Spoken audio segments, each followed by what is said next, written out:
even to me. What the? You motherfucker! Doc? Do you need a hand? No thanks, dude.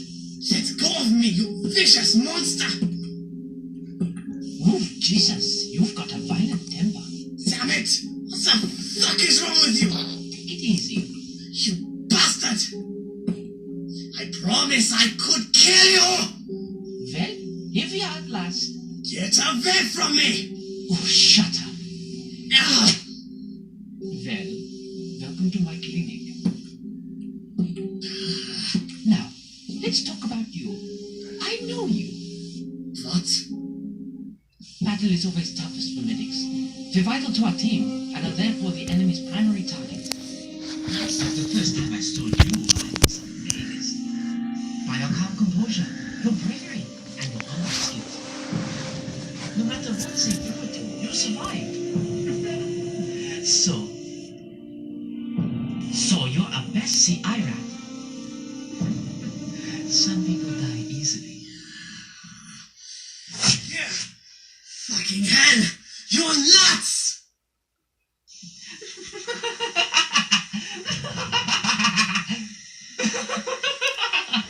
Exactly.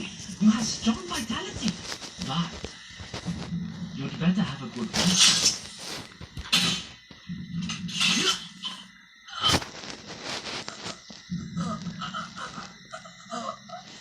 Feeling twitchy, Albie? That would be the arrow embedded in your nervous system. Now, what shall I do with you? Can you guess? Of course you can! As doctors, we are of the same mind, you and I. Don't worry. This is simply tranquilizer mixed with some healing solvents. It should greatly enhance your self-healing abilities. I wouldn't let you simply bleed out like that.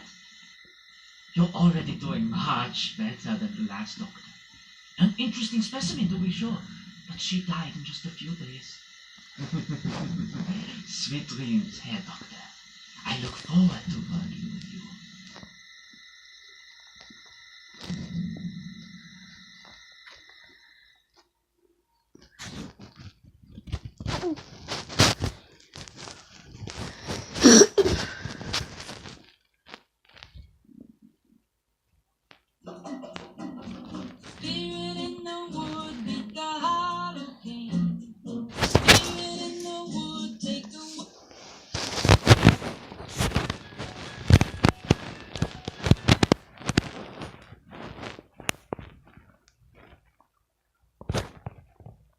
To everyone who plays Team Fortress 2, you're aware that Medic's role in the game. He heals people so they can stay alive longer, and every so often activates an uber charge to bust through the enemy's defensive line. His role was simple, yet how much do we actually know about the Medic? Much like a majority of the team, little is essentially known about him. His biography only details the fact that he is, or was, a doctor, and that is from Stuttgart, Germany. But what if the bio was wrong? What if the developers at Valve had intended him to be from somewhere else? Somewhere unearthly? What if the Medic was from hell? What if the Medic was the devil himself? To understand this theory, we must, merely for the sake of argument, consider the Medic to indeed be from hell. This leaves us with a multitude of questions. What would the devil be doing fighting a never-ending battle between two incompetent brothers of a land that has no value to anyone? Why has he disguised himself as a medic? And if the medic is the devil, what is the other team's medic? And, most of all, why would Valve want this to be his backstory? To answer these queries, we must first analyze the origins of the Team Fortress 2 universe. The story starts out with a wealthy Englishman named Zephaniah Mann, who was convinced into purchasing large amounts of land in the United States by his two idiot sons, Redmond and Plutarch, to expand his business empire.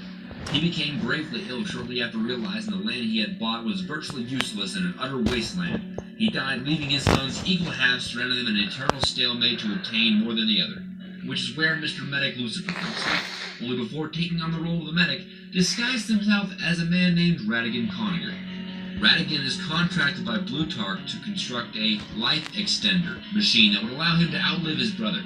In the comic Loose Cannon on the Team Fortress 2 website, there's a line on page 6 that states, "God wants me dead, Mr. Coninger, and we are going to defy him. What better person to help make that happen than the very first one to defy God in the first place? And notice that we are never told what Mr. Ratigan Lucifer was paid in. We automatically assume money, but what if Plutarch Man sold his soul for a chance at the prosperity he thought total ownership of the land would bring? Mr. Conager Lucifer supposedly built a life-extending machine, when in reality the machine was built to take his soul from his body, yet still maintain a connection to it even after his time had passed. Afterwards, the Conager Devil is visited by a mysterious stranger who offers him Australium to build a life extender for Redmond Man as well. But why did he accept? What could be so valuable to an immortal being that he would agree to such an offer? That's right. Australium is the physical manifestation of the human soul. The strange properties of increasing one's intelligence and physical attributes could easily be explained by this. The more you're exposed to, the more another person's soul enters your body. Therefore, you would have the intellect and finesse too, and so on. And with the biggest deposit of Australium in Australia, the populace have long since been inadvertently affected by such doses, thus explaining their incredible advancements in culture. Which would also explain why the Australium was needed for the rocket liftoff on Doomsday. Monkeys have inferior souls to humans, and increasing the intellect and physical prowess of that monkey would definitely aid the rocket's liftoff. Unfortunately, their understanding of the element was faulty and caused the monkey to go insane and accidentally destroy the rocket shortly after takeoff. But during a read-through of Zephaniah Man's last will and testament, he makes many mentions of God and how he wishes such torment on his two sons. Could Zephaniah Man have contracted the devil to ensure his son's eternal struggle? We were told that because of them being born so incompetent, they proceeded to fight over the equal halves. How convenient. What if the sons were purposely born moronic in the first place, just to make his day come? Who's to say the devil didn't take Zephaniah Man's health in exchange for his sons being in the eternal battle in the first place? And so, we fast forward to the present day. What we have been told is that two teams, each represent